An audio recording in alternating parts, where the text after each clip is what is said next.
Hello class, welcome back to the channel. कैसे हैं आप सब लोग? आई होप सब बढ़िया हो एकदम। तो यार आज जो है हम अपना माइक्रो इकोनॉमिक्स का आगे फर्दर टॉपिक कंटिन्यू करने वाले हैं। हमारा जो है यूनिट 3 चल रहा था, प्रोड्यूसर्स बिहेवियर एंड सप्लाई। और उस यूनिट 3 में हमने बहुत सारे टॉपिक्स बताए थे आपको। हमने प्रोडक्शन चैप्टर डन करा, कॉस्ट डन करा, रेवेन्यू डन करा, और अब हम उसके बस यूनिट खत्म होने को आ रही है, जस्ट थोड़े एक दो टॉपिक और बचे हैं। आज जो है हम एकदम फ्रेश टॉपिक, एकदम फ्रेश चैप्टर स्टार्ट करने वाले हैं जिसका नाम है सप्लाई। ठीक है, अब इसको ये जो चैप्टर है सप्लाई, इसको हमने दो पार्ट में डिवाइड करा है। एक पार्ट है पूरा थ्योरी वाला पोर्शन जो मैं जिस टाइप से इसे कराऊंगा। तो पहला पोर्शन जो सप्लाई में है वो है थ्योरी ऑफ सप्लाई वाला पोर्शन जो आज हम स्टार्ट करने वाले हैं। और एक बार जब आप थ्योरी ऑफ सप्लाई को कंप्लीट कर लेंगे तो थ्योरी ऑफ सप्लाई के बाद नेक्स्ट टॉपिक आएगा आपका इलास्टिसिटी ऑफ सप्लाई। तो सप्लाई में दो पार्ट हो गए, theory of supply and elasticity of supply. Theory of supply नाम से ही पता लग रहा है थ्योरी वाला कॉन्सेप्ट है। Elasticity is more about numericals and question वगैरह। तो देखेंगे पूरे चैप्टर को, बट सबसे पहले आज का एकदम बेसिक इंट्रोडक्शन रखते हैं कि क्या क्या हमें इस चैप्टर में करना है, क्या क्या टॉपिक हमें कवर करना है। तो आप मेरे साथ सबसे पहले, अभी ये कुछ नहीं देखते हुए, सबसे पहले आप मेरे साथ लिख लीजिए सब्जेक्ट मैटर। ठीक है, क्या क्या टॉपिक हम इस पर्टिकुलर चैप्टर में करने वाले, कैसे कैसे हम चैप्टर को डन करेंगे। तो मैंने आपको पहले ही बता दिया सप्लाई में दो पोर्शन है। जो पहला पोर्शन है थ्योरी ऑफ सप्लाई, आज हम उसको करने वाले। थ्योरी ऑफ सप्लाई में हम करेंगे सर सबसे पहले हम करेंगे definition and types of supply. सबसे पहला जो लेक्चर हो गया उसका हमारा क्या रहेगा, डेफिनेशन क्या है सप्लाई की, सप्लाई क्या होता है, कॉन्सेप्ट क्या है, इंट्रोडक्शन बेसिकली, और सप्लाई का टाइप्स क्या है, शेड्यूल क्या है, कर्व क्या है। ये हम पहला हमारा हेडिंग रहेगा, पहला टॉपिक रहेगा। सेकेंड जो लेक्चर टाइप सप्लाई में जाएगा थ्योरी में, वो जाएगा determinants of supply. Determinants of supply, या फिर आप इसे लिख सकते हो फैक्टर्स अफेक्टिंग सप्लाई। मतलब कौन से वो फैक्टर्स है जो सप्लाई को अफेक्ट करते हैं, कैसे कैसे सप्लाई में चेंजेस आते हैं, वो सब इस पे हम डिस्कस करेंगे। और उसके बाद थर्ड और सबसे इंपॉर्टेंट टॉपिक है आपका change in quantity supply versus change in supply. ये जो है आपका लास्ट टॉपिक है, बड़ा बड़ा। ये मैंने मेजर टॉपिक बताए। इसके बीच में हम इसी लेक्चर में कहीं पे डाल देंगे एक छोटा सा टॉपिक है law of supply. Law of supply एक छोटा सा टॉपिक है, उसको हम बीच में कहीं पे भी डाल देंगे। जो मेजर टॉपिक है वो हमारा बेसिक इंट्रोडक्शन है आज की क्लास में, जिसमें हम definition and types of supply देखेंगे। सर इसके बाद सबसे इंपॉर्टेंट टॉपिक है आपका डिटरमिनेंट ऑफ सप्लाई, और लास्ट टॉपिक है चेंज इन सप्लाई। और मैं आपको पहले बता रहा हूं इन दोनों में से कंबाइन करके, दोनों कॉन्सेप्ट को कंबाइन करके आपका क्वेश्चन बन सकता है पेपर में। तो डिटरमिनेंट ऑफ सप्लाई और change in quantity supply versus change in supply को ध्यान से देखेंगे। और एक छोटा सा टॉपिक और क्या बच गया आपका, लॉ ऑफ सप्लाई। तो इस तरीके से आपका सब्जेक्ट, ये इंडेक्स बन गया आपका थ्योरी ऑफ सप्लाई का। थ्योरी ऑफ सप्लाई के बाद अगला जो टॉपिक आता है वो आता है इलास्टिसिटी ऑफ सप्लाई, कि सप्लाई की इलास्टिसिटी के ऊपर न्यूमेरिकल वगैरह, डिग्री ऑफ इलास्टिसिटी क्या क्या चीज है, सब हमको देखना है कि करके। बट अभी के लिए हमारा जो थ्योरी ऑफ सप्लाई वाला पोर्शन है उसमें तो हमारा इस तरीके से लेक्चर जाएंगे, लेक्चर नंबर 1, लेक्चर नंबर 2 और लेक्चर नंबर 3, इस तरीके से रहेगा। आई होप आपको इतना क्लियरिटी आया हो। और इसी के साथ आपने ये नोट कर लिया, और इसी के साथ हम बढ़ते हैं सर आज के फर्स्ट लेक्चर में सप्लाई के। और इस फर्स्ट लेक्चर में हम बेसिक इंट्रोडक्शन स्टार्ट करने वाले हैं। और इस बेसिक इंट्रोडक्शन में हम देखेंगे क्या सर, कि आपका सप्लाई होता क्या है, और ये जो पर्टिकुलर टर्म है सप्लाई, इस पर्टिकुलर टर्म का मतलब एकदम क्लियरिटी से समझेंगे। कितने टाइप्स की होती है सप्लाई, का कैसे कैसे रिलेशनशिप होता है प्राइस के साथ, कर्व्स कैसे बनते हैं, डायग्राम्स कैसे बनते हैं, सारा कुछ हम इस पर्टिकुलर टॉपिक में डिस्कस करने वाले हैं। आगे आने वाले लेक्चर्स में आपको बहुत इंपॉर्टेंट कंटेंट पढ़ने हैं, बट आगे वाले लेक्चर्स आपको तभी क्लियरली समझ आएंगे, अंडरस्टैंडिंग आपकी तभी बिल्ड हो पाएगी जब आप एक बेस, एक फाउंडेशन को स्ट्रांग रखेंगे। और वो बेस जो है वो आपका ये वाला लेक्चर बनाने वाला है। तो सबसे पहले ज्यादा टाइम ना लेते हुए हम स्टार्ट करते हैं व्हाट इज सप्लाई। ठीक है, अभी आप डेफिनेशन मत देखिएगा, पक्का नहीं देखा हो, ठीक है। तो definition of supply, sir what is supply, क्या होता है सप्लाई। तो आप में से काफी लोगों को सप्लाई का मतलब नहीं पता। कुछ कह रहे होंगे सर जो गुड्स प्रोड्यूस हुए, सर कुछ कह रहे होंगे सर जो दे दिए, ये कर दिया, मतलब पता नहीं क्या क्या आपके दिमाग में आ रहा होगा। तो मैं आपको एक with the help of example एक पर्टिकुलरली मतलब जो टर्म है आपकी सप्लाई, उसका मतलब समझाने की कोशिश करता हूं। समझते हैं सर। सर हमारे पास ना एक बंदा है मिस्टर ए। मिस्टर ए, अभी जो मिस्टर ए ना सर, ये है प्रोड्यूसर। मिस्टर ए कौन है? प्रोड्यूसर। सर प्रोड्यूसर कौन होता है? सर जो गुड्स एंड सर्विसेज प्रोड्यूस करता है, जो प्रोडक्शन करता है, वो प्रोड्यूसर है। अब सर मिस्टर ए है प्रोड्यूसर, और सर प्रोड्यूसर का काम होता है क्या? प्रोडक्शन करना। क्या करना? प्रोडक्शन करना। सर क्या प्रोडक्शन? किस चीज की production? Production of goods and services.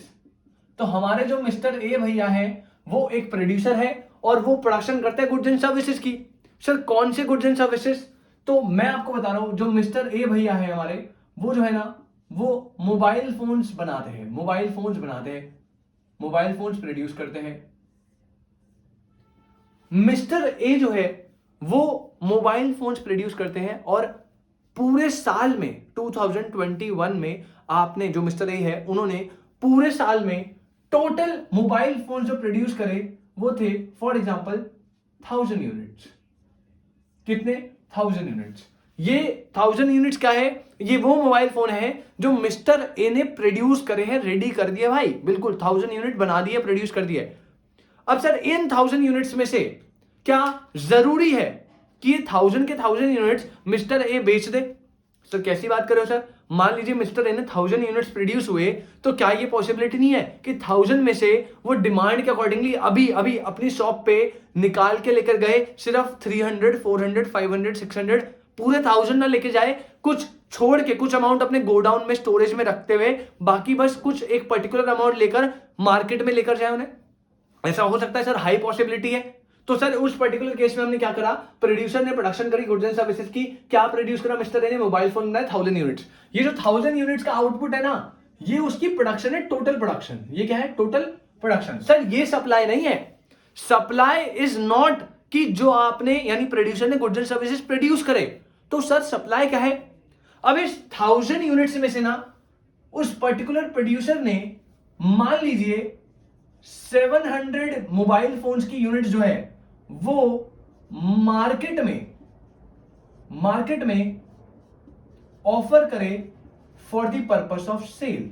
क्या? 700 यूनिट जो है वो मार्केट में ऑफर करे for the purpose of sale. और सर रिमेनिंग 300 यूनिट्स क्या है?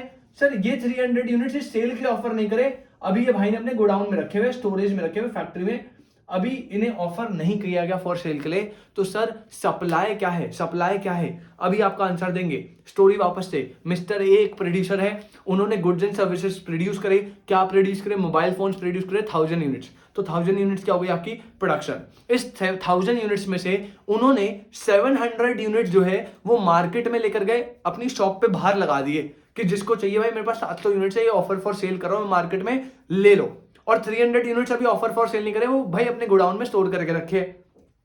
अब सर 700 यूनिट्स जो ऑफर फॉर सेल करे हैं, क्या ये जरूरी है कि उन 7 के 700 पीसेस मार्केट में सेल हो जाएंगे एक्चुअल में? सर नहीं। हो सकता है सर 700 हो जाए, बहुत अच्छी बात है। सर एक पॉसिबिलिटी ये भी है कि जो 700 ऑफर फॉर सेल करें उसमें से 500, 600 यानी 700 में से कम एक्चुअल में सेल हो, या ये भी हो सकता है 700 में से ज्यादा एक्चुअल में सेल हो जाए। हाँ कि ना? बिल्कुल, ज्यादा डिमांड आ गई भाई, हो सकता है। सर मान के चलते हैं इस 700 यूनिट्स में से आपके 500 यूनिट्स जो है वो क्या हो गए? वो एक्चुअल में सेल हो गए मार्केट में। क्या? एक्चुअल सेल हो गए मार्केट में, और रिमेनिंग 200 अभी भी उसकी शॉप पे पड़े जो कि सेल अभी नहीं हुए। तो यहां पे आपके पास कुछ यूनिट्स आई है।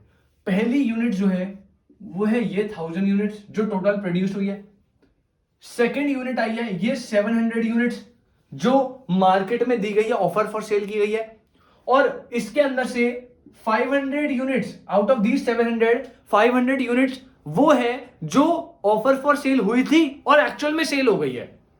तो सर इन तीनों में से 1000 जो प्रोडक्शन हुई है, 700 जो ऑफर फॉर सेल हुई है और 500 जो कि आपकी एक्चुअल में सेल हुई है, इन तीनों में से हमारी सप्लाई क्या है? तो सर मैं आपको बताता हूं सप्लाई क्या है। सप्लाई वो पोर्शन है प्रोडक्शन का, या सप्लाई वो पार्ट है प्रोडक्शन का जो कि प्रोड्यूसर ऑफर करेगा for sale in the market. क्या बोला? जो कि प्रोड्यूसर ऑफर करेगा for sale in the market. Sir मतलब टोटल प्रोडक्शन क्या है उससे कोई लेना देना नहीं है, एक्चुअल में कितनी सेल हो रही है कितनी नहीं हो रही उससे कोई लेना देना नहीं है। जितनी भी टोटल प्रोडक्शन का वो पार्ट जो प्रोड्यूसर बस ऑफर कर रहा है फॉर सेल, मतलब आउट ऑफ 1000 उसने 700 ऑफर कर दी सेल के लिए। अब एक्चुअल में कितनी सेल हो रही है कितनी नहीं हो रही उसे लेना देना नहीं है। सप्लाई का मतलब होता है that part of stock, stock is what this total production, that part of stock which is offered for cell, which is offered for cell by the supplier in the market over a period of time. मतलब एक साल में, एक महीने में, एक period of time के लिए बोला है। कोई दिक्कत नहीं सर। तो यहां पे जब मैं बात करूंगा सप्लाई की, तो सप्लाई इज दिस 700 यूनिट्स। क्या है सप्लाई? ये 700 यूनिट जो है ये आपकी सप्लाई है। यहां पे 1000 और 500 से कोई लेना देना नहीं है, कोई दिक्कत नहीं। तो सप्लाई का मतलब अगर मैं डिफाइन करूं तो सप्लाई की डेफिनेशन ने क्या बोला, ध्यान से देखेंगे, कुछ की पॉइंट्स है उनको याद रखना है बस। सर सबसे पहला, supply is that part of stock. Supply क्या है? That part of stock. 1000 में से 700 ना, तो ये 700 वाला। Supply is that part of stock which is offered for cell by the supplier in the market over a period of time. Sir 2-3 बातें हैं बस गिनती की। Number 1, supply is what? That part of stock, that part of stock which is offered for sale. कौन करेगा? Supplier. कहां करेगा? Market में over a period of time. क्या बोला? Over a period of time. Sir इसका क्या मतलब है? इसका मतलब सप्लाई को जब भी हम मेजर करेंगे ना तो वो एक पीरियड ऑफ टाइम पे मेजर करेंगे। ऑल्दो मैं आपको थोड़ा सा नॉलेज के लिए बता देता हूं। देखिए 2 तरह के कॉन्सेप्ट होते हैं, एक होता है स्टॉक कॉन्सेप्ट, एक होता है फ्लो। ये वाला स्टॉक में ये अलग है, ठीक है। 2 कॉन्सेप्ट होते हैं, एक होता है स्टॉक कॉन्सेप्ट, एक होता है फ्लो कॉन्सेप्ट। फॉर एग्जाम्पल मैंने आपको एक क्वेश्चन पूछा कि मिस्टर ए को मैं क्वेश्चन पूछ रहा हूं, मिस्टर ए भाई आपकी पॉकेट में कितने पैसे हैं? मतलब ये जो क्वेश्चन है ये मैं किस पर्टिकुलर क्या पूछ रहा हूं? मैं पूछ रहा हूं अभी आपकी पॉकेट में कितने पैसे हैं। तो यहां पे क्या मैं over a period of time की बात कर रहा हूं या एक पर्टिकुलर पॉइंट ऑफ टाइम की बात कर रहा हूं? सर आपके क्वेश्चन में था अभी आपकी जेब में कितने पैसे हैं, तो अभी का मतलब अभी मिस्टर ए की जेब में कितने पैसे हैं eight a particular point of time. इसे बोलते हैं स्टॉक कॉन्सेप्ट। इसे क्या बोलते हैं? Stock concept. स्टॉक कॉन्सेप्ट ऐसा कॉन्सेप्ट है जहां पे आप वेरिएबल को मेजर कर रहे हो eight a particular point of time. Sir flow concept क्या होता है? फ्लो कॉन्सेप्ट होता है जैसे मैंने आपको दूसरा क्वेश्चन पूछा कि आपकी महीने की इनकम कितनी है, या आपकी एनुअल इनकम कितनी है, या आपकी क्वार्टरली इनकम 6 मंथ्स इनकम कितनी है। अब यहां पे मैंने एक over a period of time वाला क्वेश्चन पूछ लिया। मतलब आप ऐसे थोड़ी बताओगे इनकम कि आज इतनी कमाई, कल छुट्टी लूंगा तो कल कम पैसे कटेंगे, उसके पर से ओवर टाइम आएगा तो ज्यादा मिलेगी। एक एक दिन का बताओगे क्या? नहीं, पर्टिकुलर पॉइंट ऑफ टाइम थोड़ी। आप तो महीने की बताओगे या एनुअल बताओगे। जनरली इनकम एनुअली होती है कि महीने का इतना कमा लेते हैं, एनुअली इतना कमा लेते हैं। तो वहां पे over a period of time आ रहा है, मतलब वो फ्लो कॉन्सेप्ट है। तो 2 कॉन्सेप्ट हो गए, stock concept, flow concept. Stock concept क्या है? जो at a particular point of time measure करता है। फ्लो कॉन्सेप्ट क्या है? जो over a period of time measure करता है। जो सप्लाई है, सप्लाई कैसे मेजर होती है? हमेशा over a period of time measure होती है, डेफिनेशन ने बोला। तो सेकंड पॉइंट यही निकल के आया कि सप्लाई क्या है? एक फ्लो कॉन्सेप्ट। सप्लाई क्या है? एक फ्लो कॉन्सेप्ट। तो यहां पे हमने सप्लाई के बारे में थोड़ी सी बातें जानी। आई होप आपको आज के बाद से तो सप्लाई की एकदम, कोई भी पूछे आपसे तो आपको एक क्लियरिटी हो कि सप्लाई क्या होती है क्या नहीं। Supply is what? That part of stock which is offered for sale. कौन करेगा? सप्लायर। कहां करेगा? मार्केट में over a period of time. फिर से बोलो रे, supply is what? That part of stock which is offered for sale. कौन करेगा? सप्लायर। कहां करेगा? मार्केट में over a period of time. और क्योंकि वो over a period of time measure होता है इसलिए सप्लाई कैसा कॉन्सेप्ट है? स्टॉक कॉन्सेप्ट या flow concept? Sir flow concept. कोई दिक्कत नहीं सर? नहीं सर। तो क्रक्स ये निकला कि एक बहुत बड़ा पोर्शन होता है उसे बोलते हैं स्टॉक, और इस स्टॉक में से, इस स्टॉक के अंदर एक वो पोर्शन होता है जो ऑफर फॉर सेल होता है। जो क्या होता है? ऑफर फॉर सेल होता है, और उसे बोलते हैं सप्लाई। मतलब स्टॉक एक बहुत बड़ा पोर्शन है और उस स्टॉक में से जितना पोर्शन आप ऑफर करोगे सेल के लिए वो पोर्शन क्या होगा, सप्लाई होगा। तो इस तरीके से इसका डायग्राम बन गया। यहां पे आपका सप्लाई की डेफिनेशन और सप्लाई कैसा कॉन्सेप्ट है, सप्लाई का मतलब क्या होता है, सप्लाई के बारे में एक बेसिक इंट्रोडक्शन, एक क्लियरिटी, एक फाउंडेशन बिल्ड करने के लिए जो मैंने आपको ये एग्जांपल दिया और डेफिनेशन, और ये आई होप आपको एकदम समझ आया हो अच्छे तरीके से। ठीक है, तो कोई दिक्कत नहीं है सर, कोई दिक्कत नहीं है सर। अब आगे बढ़ते हैं। आई होप आपने नोट कर लिया, और नहीं करा हो तो वीडियो को पॉज करके नोट कर लीजिएगा भाई। सर आगे बढ़ते हैं, अगली हेडिंग डालेंगे मेरे साथ, टाइप्स ऑफ सप्लाई। अगली heading is what, types of supply. और सप्लाई को यहां पे हमने दो कैटेगरी में डिवाइड कर दिया। First one is what, individual supply, दूसरी है मार्केट सप्लाई। पहली क्या है, इंडिविजुअल सप्लाई, और दूसरी क्या है, मार्केट सप्लाई। सर कुछ नहीं है, यहां नहीं देखना, पहले मैं आपको एक एग्जांपल दे देता हूं। मैंने अभी आपको बताया मिस्टर ए के बारे में। मिस्टर ए क्या है, मोबाइल फोन के सप्लायर है। मोबाइल फोन के क्या है, सप्लायर। सप्लायर कौन होता है सर, जो ऑफर फॉर सेल करेगा, जो सप्लाई करेगा वो सप्लायर है। अब मिस्टर ए जो है वो मोबाइल फोन के सप्लायर है। मिस्टर ए ने अभी इस पहले वाले एग्जांपल में आपको याद है 700 यूनिट्स जो है वो ऑफर फॉर सेल करी थी। क्या करती, ऑफर फॉर सेल। मतलब ये कह दूं कि मिस्टर ए ने पूरे साल में 700 मोबाइल फोन्स की क्या करी है, सप्लाई। बिल्कुल सही है सर, कोई दिक्कत है इसमें नहीं। सर मैंने बताया ना सप्लाई का मतलब ऑफर फॉर सेल। तो पहले वाले एग्जांपल में 1000 यूनिट प्रोड्यूस करी थी, क्या वो सप्लाई नहीं। उसमें से कितना सेल करा था, उसमें से कितना, सॉरी ऑफर फॉर सेल करता 700 यूनिट, और उसमें से एक्चुअल सेल कितनी करी, 500। तो प्रोड्यूस्ड और एक्चुअल सेल से कोई लेना देना नहीं, जो ऑफर फॉर सेल है। तो मिस्टर ए ने, जो मोबाइल फोन के सप्लायर है, पूरे साल में 700 यूनिट्स मोबाइल फोन की सप्लाई करी थी। यस और नो, हाँ जी सर। सर इस सप्लाई को जो यहां पर हुई है ना, इस सप्लाई को बोलते हैं इंडिविजुअल सप्लाई। इस सप्लाई को क्या बोलते हैं, इंडिविजुअल सप्लाई। सर क्यों, इंडिविजुअल सप्लाई एक ऐसी सप्लाई होती है जहां पे जो सप्लायर है वो है वन सप्लायर।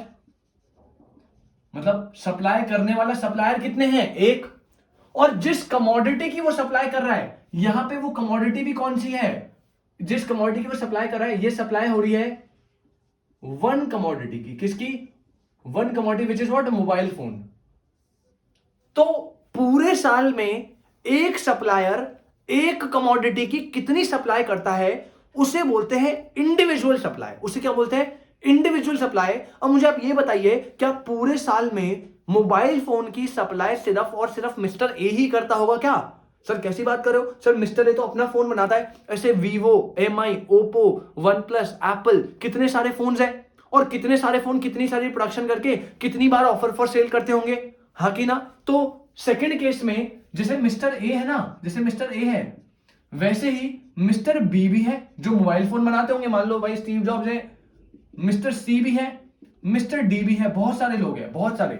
ये जो है पूरे साल में ये सब मोबाइल फोन बना रहे हैं। सब क्या बना रहे हैं, मोबाइल फोन बना रहे, मोबाइल फोन प्रोड्यूस कर रहे हैं और मोबाइल फोन की सप्लाई कर रहे हैं। अब मिस्टर ए तो आपको पता है कितनी यूनिट सप्लाई करते हैं, 700 यूनिट सप्लाई करते हैं मोबाइल फोन की। ऐसे बी जो है, बी जो है वो 300 यूनिट सप्लाई करता है, ऑफर फॉर सेल करता है मोबाइल फोन। सी जो है वो 1200 यूनिट सप्लाई करता है, और डी जो है सॉरी, वो 500 यूनिट सप्लाई करता है ना? ऐसा भी पॉसिबल है क्या? मोबाइल फोन एक ही बंदा बना रहा है क्या? नहीं sir, mobile phone A B C D और इसके अलावा भी पता नहीं कितने सारे बना रहे होंगे। तो सर इन सब की अपनी अपनी इंडिविजुअल सप्लाई हमने ले ली। मिस्टर ए की इंडिविजुअल सप्लाई कितनी है, 700। मिस्टर बी की इंडिविजुअल सप्लाई कितनी है, 300। सी की 1200, डी की 500। इन सब की इंडिविजुअल सप्लाई का अगर मैं सम कर दूं तो मैं बोलूंगा मोबाइल फोन की ना जो मार्केट सप्लाई है, मोबाइल फोन की क्या है जो मार्केट सप्लाई है, वो कितनी है, 1000, और ये हो गया 1700।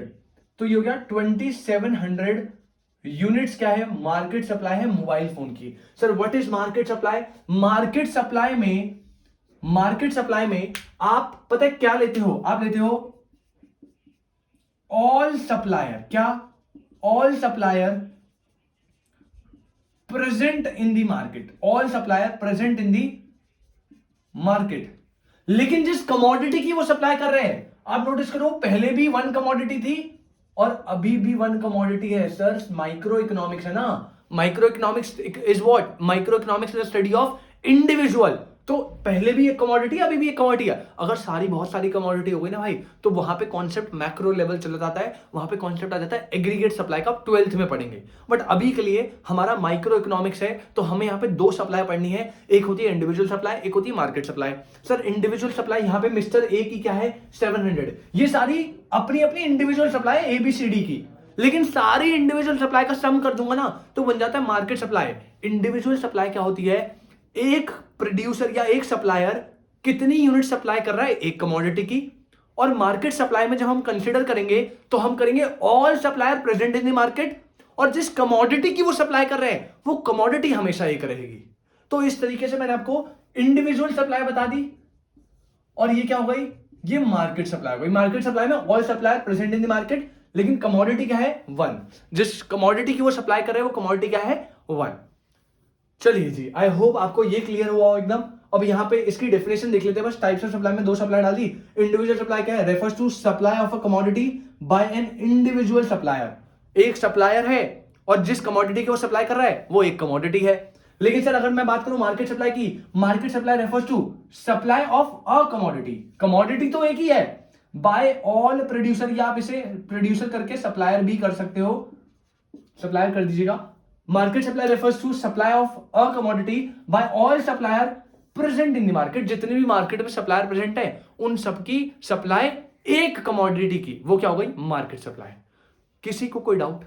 आई होप किसी को कोई भी दिक्कत नहीं है। मैं फिर से आपको जल्दी से एक रिकैप दे देता हूं। सर सबसे पहले हमने पढ़ा सप्लाई। सप्लाई क्या होता है, दैट पार्ट ऑफ स्टॉक जो ऑफर किया जाएगा फॉर सेल। कौन करेगा, सप्लायर। कहां करेगा, मार्केट में, over a period of time.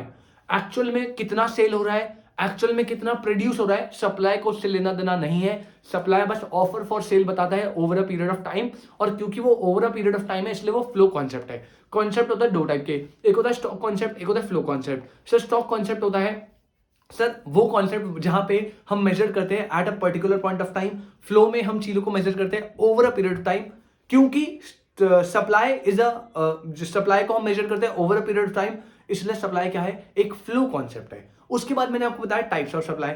Sir types of supply दो टाइप की होती है बेसिकली, आपका इंडिविजुअल सप्लाई और मार्केट सप्लाई। इंडिविजुअल सप्लाई में एक सप्लायर होगा, जिस कमोडिटी की वो सप्लाई कर रहा है वो एक कमोडिटी होगी। मार्केट सप्लाई में all supplier present in the market होंगे, और जिस कमोडिटी की वो सप्लाई कर रहे हैं वो कमोडिटी एक ही होगी। मतलब सबकी इंडिविजुअल सप्लाई को अगर मैं मिला दूं तो वो मार्केट सप्लाई बन जाएगी उस पर्टिकुलर कमोडिटी की।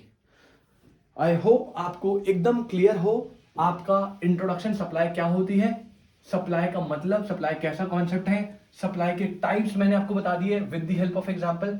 सब कुछ आपको समझ आया हो, आपने नोटिंग भी अच्छे से बना ली हो, और अगर कुछ छूट गया तो प्लीज वीडियो को पीछे करके पॉज करके अच्छे से नोट कर लीजिए। अब हम आगे बढ़ते हैं अपने लास्ट टॉपिक पे आज के लेक्चर के, which is what, supply schedule and supply curve. Supply का शेड्यूल और सप्लाई का कर्व।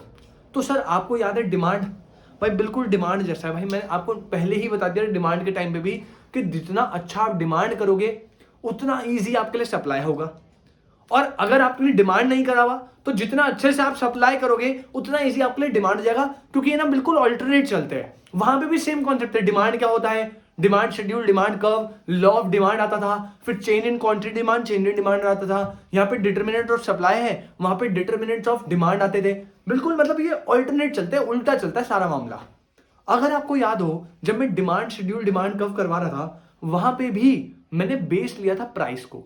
किसको लिया था base, price of the commodity को। तो सप्लाई को भी ना जब भी मैं पूरे चैप्टर में जब भी मैं मेन फैक्टर की बात करूंगा, ध्यान सुनना, मेन सप्लाई को जब भी मैं रिलेशन देखूंगा तो ऑल्दो सप्लाई का रिलेशन बहुत अलग अलग चीजों से हो सकता है, लेकिन जो हमें मेन फैक्टर कंसिडर करना है वो है price of the own commodity, अपनी कमोडिटी का प्राइस। जिसकी सप्लाई हम चेक कर रहे हैं उसी कमोडिटी का प्राइस, ठीक है। और जब भी मैं कोई भी डायग्राम बनाऊंगा, मैं कोई भी शेड्यूल बनाऊंगा, मैं हमेशा बेस प्राइस को ही लेके चलूंगा, ठीक है। अब देखते हैं इसके पीछे का कॉन्सेप्ट। सप्लाई शेड्यूल बेसिकली आप क्या बनेंगे, देखो यहां पे मैंने ले लिया प्राइस ऑफ द कमोडिटी, यहां पे मैंने ले लिया उसकी क्वांटिटी सप्लाई, कितनी क्वांटिटी सप्लाई हो रही है। सर मान लीजिए एक चीज है जो कि 10 रुपए की है, मान लीजिए मार्कर, इसका जो प्राइस है मार्केट में वो है 10 रुपीज, और इस 10 के प्राइस पे जो प्रोड्यूसर है, मैं इसको प्रोड्यूस करता हूं, मैं इसका सप्लायर हूं, इसको मैं ऑफर फॉर सेल पता है कितनी यूनिट्स कर रहा हूं, मान लीजिए 100 यूनिट्स। कितनी यूनिट्स? 100 यूनिट्स। मैं फिर से आपको बता रहा हूं, सप्लाई का मतलब होता है जो आप ऑफर फॉर सेल कर रहे हो, एक्चुअल सेल नहीं लेना देना, एक्चुअल सेल बाहर में जाए, यहां पे ऑफर फॉर सेल की बात हो रही है। तो प्राइस है 10 रुपीज, और जो सप्लाई है जो मैं इस 10 रुपीज के प्राइस पे चाह रहा हूं कि इतना ऑफर करूं, वो है 100 यूनिट्स में इसकी ऑफर करता हूं पूरे साल में, पूरे महीने में, जो भी है। अब इसका जो प्राइस है वो बढ़कर हो जाता है 11 रुपए। प्राइस जो है वो बढ़कर क्या हो जाता है? 11 रुपए। जब भी मैं बोलूंगा प्राइस बढ़ के 11 रुपए हो गया, तो आप समझना सिर्फ प्राइस बढ़ा है और किसी फैक्टर में कोई चेंज नहीं आया। अब मुझे आराम से एक बात बताइए, अगर मान लीजिए प्राइस जो है कमोडिटी का वो इंक्रीज हुआ, किसी भी कमोडिटी का जो प्राइस है वो क्या हुआ? इंक्रीज हुआ। प्राइस के इंक्रीज होने से उसके प्रॉफिट मार्जिन पे क्या असर पड़ेगा? प्राइस अगर इंक्रीज हो गया तो जो सप्लायर जो सप्लाई कर रहा है उसका प्रॉफिट मार्जिन पे क्या असर पड़ेगा? तो सर आपका आंसर आता है प्रॉफिट मार्जिन जो है वो भी इंक्रीज होना चाहिए। सर प्रॉफिट मार्जिन भी क्या होना चाहिए? इंक्रीज, जो कि बिल्कुल सही बात है। सर कैसे सही बात है? ढंग से समझो, मैंने बोला price of the commodity increase हुआ। मान लो भाई, मान लो मैं इस पर्टिकुलर मार्कर को बना रहा हूं, इसको बनाने में जो मेरी कॉस्ट लगती है वो लगती है 7 रुपए। फिर मैं इसे मार्केट में जब सेल करता हूं, ऑफर फॉर सेल करता हूं, तो सेलिंग प्राइस कितना है इसका? 10 रुपए। कितना है? 10 रुपए। 7 में कॉस्ट लगती है, 10 में ही सेल होता है, तो यहां पे जो इसका प्रॉफिट मार्जिन है वो कितने का हो गया? सर 3 रुपए का। प्रॉफिट मार्जिन कितना हो गया? 3 रुपए। अब देखो कॉस्ट अभी भी कितनी है? 7 रुपीज। क्यों? मैंने बोला ना, मैंने बोला प्राइस बढ़ा है। प्राइस ऑफ द कमोडिटी की जब मैं बढ़ने की बात करूंगा तो मैं अज्यूम कर लेना और किसी चीज में चेंज नहीं आया, सिर्फ प्राइस बढ़ा है। तो कॉस्ट अभी भी 7 है, लेकिन जो सेल करने वाला प्राइस है वो बढ़ के 11 रुपए हो गया। अब जब यहां पे मैं प्रॉफिट देखूंगा तो 7 की चीज 11 में, तो प्रॉफिट कितना हो गया? 4। आप देख रहे हो ऑटोमेटिकली जब प्राइस ऑफ द कमोडिटी बढ़ता है उससे आपका प्रॉफिट मार्जिन भी क्या होता है? बढ़ता है। तो प्राइस के बढ़ने से सीधा सीधा इंपैक्ट किस पे पड़ा? प्रॉफिट मार्जिन बढ़ गया। और अगर आपका प्रॉफिट मार्जिन बढ़ेगा तो जो सप्लायर है वो सप्लाई को भी क्या करेगा? इंक्रीज। क्यों भाई? सप्लायर को क्या चाहिए? प्रोड्यूसर को क्या चाहिए? प्रोड्यूसर का इक्विलिब्रियम होता है प्रॉफिट पे, प्रोड्यूसर को प्रॉफिट चाहिए बस। अगर वो प्राइस बढ़ने से उसका प्रॉफिट मार्जिन बढ़ रहा है तो मैं क्या चाहूंगा कि मैं ज्यादा से ज्यादा ऑफर फॉर सेल करूं। अभी मैं फिर से बता रहा हूं, ये सप्लाई इंक्रीज हुई है। एक्चुअल सेल होता है क्या सप्लाई? सर एक्चुअल सेल तो होता ही नहीं सप्लाई। एक्चुअल में कितना भी सेल हो मार्केट में उससे सप्लाई लेना देना नहीं है, लेकिन मैं तो चाहूंगा ना कि मैं ज्यादा से ज्यादा ऑफर करूं और ज्यादा से ज्यादा बिके। इसलिए जब भी प्राइस ऑफ द कमोडिटी बढ़ेगा उस प्राइस के बढ़ने से आपका जो प्रॉफिट मार्जिन है सप्लायर का वो इंक्रीज होगा, इसलिए वो ज्यादा ऑफर फॉर सेल करेगा। एक्चुअल सेल बढ़े ना कम हुए हमें कोई लेना देना नहीं है, प्रोड्यूसर जो है वो सप्लाई को जरूर इंक्रीज करेगा। तो मोटा मोटा मतलब ये है, when price of the commodity increase, जब price of the commodity increase होता है उससे प्रॉफिट मार्जिन इंक्रीज होता है, और प्रॉफिट मार्जिन की बढ़ने की वजह से जो सप्लायर है वो सप्लाई को भी क्या करेगा? इंक्रीज करेगा। सप्लायर को भी क्या करेगा? इंक्रीज। अगर प्राइस ऑफ द कमोडिटी और बढ़ गया तो प्रॉफिट मार्जिन और बढ़ जाएगा, फिर सप्लाई भी और बढ़ जाएगी। कितने से बढ़ेगी? ऐसे ये कोई वो नहीं है, ऐसा रूल नहीं है कि 1 से बढ़ रहा है या 20 से बढ़ा, सर फिर 1 से बढ़ेगा तो और 20 से बढ़ाओ ना सर, कैसे 30 से बढ़ा रहे हो? कितने से बढ़ेगा अभी उस पर नहीं जाना, बट ये गारंटी है कि जब भी प्राइस बढ़ेगा प्रॉफिट मार्जिन बढ़ेगा, जब भी प्राइस कम होगा आपका प्रॉफिट मार्जिन कम होगा। और आप क्लियरली देख सकते हो जब प्राइस बढ़ेगा तो प्रॉफिट मार्जिन बढ़ रहा है, और प्रॉफिट मार्जिन बढ़ेगा तो सप्लाई भी बढ़ेगी, और इसका वाइसा वर्सा कर देंगे तो प्रॉफिट, अगर प्राइस कम होगा प्रॉफिट मार्जिन कम हो जाएगा, सप्लाई कम हो जाएगी। तो मोटा मोटा क्रक्स था कि प्राइस के बढ़ने से सप्लाई बढ़ेगी, प्राइस के कम होने से सप्लाई कम होगी, यही निकल के आया। तो यहां पे आप समझ लीजिए there is basically positive, positive बोलो या डायरेक्ट बोलो, कुछ भी बोलो, पॉजिटिव या direct relationship between price of the commodity, between price of the commodity and supply of the commodity, between price of the commodity and supply of the commodity. ये हमने क्या देखा? There is basically positive relationship between price of the commodity and supply of the commodity. मतलब अगर commodity का price बढ़ेगा तो उसकी सप्लाई बढ़ेगी, commodity का प्राइस कम होगा तो उसकी सप्लाई कम होगी. ये हमने अभी तक क्रक्स निकला इस पर्टिकुलर चीज से. तो सप्लाई शेड्यूल बेसिकली यही है. जो भी ये रिलेशनशिप है प्राइस और सप्लाई का जो रिलेशनशिप है ना पॉजिटिव, अगर मैं इसको टैबुलर फॉर्म में रिप्रेजेंट कर दूं तो उसे सप्लाई शेड्यूल बोलते हैं और कुछ नहीं है. ठीक है, तो आई होप आपको ये कॉन्सेप्ट क्लियर हुआ हो. तो ये पॉजिटिव रिलेशन कैसे है और क्यों है, इसका रिलेशन मैंने बता दी. सारा खेल है प्रॉफिट मार्जिन का. प्राइस बढ़ता है, प्रॉफिट मार्जिन बढ़ता है, सप्लाई बढ़ेगी. प्राइस कम होता है, प्रॉफिट मार्जिन कम होता है, सप्लाई कम होगी. देयर इज बेसिकली कैसा relation? Positive relationship between price of the commodity and supply of the commodity. I hope आपको इस पर्टिकुलर चीज में क्लियरिटी हो, इसमें आपको कोई भी दिक्कत ना हो, ये भी आपने नोट कर लिया हो. और यही सेम चीज जो प्राइस और सप्लाई के बीच का रिलेशन है, अगर प्राइस और सप्लाई के बीच का रिलेशन मैं टेबल फॉर्म में बता रहा हूं तो उसे क्या बोला? Supply schedule. अगर यही प्राइस और सप्लाई का पॉजिटिव रिलेशनशिप मैं by the help of curve बता दूं तो by the help of curve बताने में वो क्या बन जाएगा? Supply curve. वो क्या बन जाएगा? Supply curve. सर बस एक लास्ट ये समझ लीजिए, X axis, Y axis, zero. यहां पे आप हमेशा लेंगे अपनी क्वांटिटी जो भी सप्लाई हो रही है, और यहां पे आप हमेशा लेंगे प्राइस. मैंने आपको पहले बोला था सप्लाई को मेजर ही प्राइस से करेंगे हम हमेशा, क्योंकि यहां पे हमारा मेन फैक्टर कौन है? प्राइस. सप्लाई के जो भी मेन रिलेशनशिप है वो प्राइस के साथ होंगे. ग्राफ में, शेड्यूल में हमेशा प्राइस ही आपको दिखेगा. अब देखो अभी क्या, अभी इससे पहले क्या बोला? प्राइस बढ़ता है तो सप्लाई बढ़ती है, प्राइस कम होता है तो सप्लाई कम होती है. मतलब दोनों के बीच में कैसा? पॉजिटिव या डायरेक्ट रिलेशनशिप. और अगर आपको याद हो तो पॉजिटिव रिलेशन को शो करने के लिए जो स्लोप है वो बनता है अपवर्ड स्लोपिंग. कैसा बनता है? Curve upward sloping. याद रख लो भाई से. पॉजिटिव रिलेशन है तो अपवर्ड स्लोपिंग, नेगेटिव रिलेशन है तो डाउनवर्ड स्लोपिंग. अब ध्यान से, क्योंकि ये पॉजिटिव रिलेशन है तो सप्लाई कर्व बनता है ऐसा. सर ऐसा क्यों बनता है? अब ध्यान से समझो. इस पॉजिटिव रिलेशन की वजह से सप्लाई कर्व अपवर्ड स्लोपिंग बनेगा. याद रखना. तो सप्लाई कर्व हमेशा अपवर्ड स्लोपिंग होता है. क्यों? Due to positive relationship between price and supply. Price बढ़ेगा तो सप्लाई बढ़ेगी, प्राइस कम होगा तो सप्लाई कम होगी. इस रिलेशन को शो करने के लिए सप्लाई का पॉजिटिव बनता है, अपवर्ड स्लोपिंग बनता है. ये है पॉइंट ए. प्राइस है P, सप्लाई है Q. अब मान लीजिए किसी कारणवश प्राइस ऑफ द कमोडिटी बढ़ जाता है. अगर प्राइस बढ़ रहा है तो आप ऑटोमेटिकली देखिए अपना, आपका जो सप्लाई है वो आ गया B पे. प्राइस बढ़ा और प्राइस के बढ़ने से आपकी जो सप्लाई है वो भी क्या हो गई? Q. तो यानी ये हो गया, प्राइस बढ़कर P1 हो गया, ये बढ़कर Q1 हो गई. पॉइंट A से B पे चला गया. सिमिलरली अगर price of the commodity fall करता है तो सर प्राइस फॉल हुआ तो आप देख सकते हैं प्राइस P से P0 हो गया, क्वांटिटी Q से Q0 हो गई, और ये नीचे A से मान लो C पे आ गया. तो आप देख लो यही तो पॉजिटिव रिलेशन चाहिए ना. प्राइस के बढ़ने से क्वांटिटी बढ़ रही है, प्राइस के कम होने से क्वांटिटी कम हो रही है. तो ये जो प्राइस बढ़ने से क्वांटिटी बढ़ रही है, प्राइस कम होने से कम हो रही है, ये पॉजिटिव रिलेशन की वजह से सप्लाई कर्व आपका कैसा बनता है? Upward sloping. कैसा बनता है? Upward sloping. ये हमने एक और टॉपिक देखा क्या? सप्लाई शेड्यूल और सप्लाई कर्व. तो आई होप आपको आज का बेसिक इंट्रोडक्शन ऑफ सप्लाई एकदम अच्छे से समझ आया हो. जल्दी से क्विक रिकैप. सप्लाई जो है क्या होता है? Supply is that part of stock which is offered for sale. कौन करेगा? सप्लायर. कहां करेगा? मार्केट में. Over a period of time.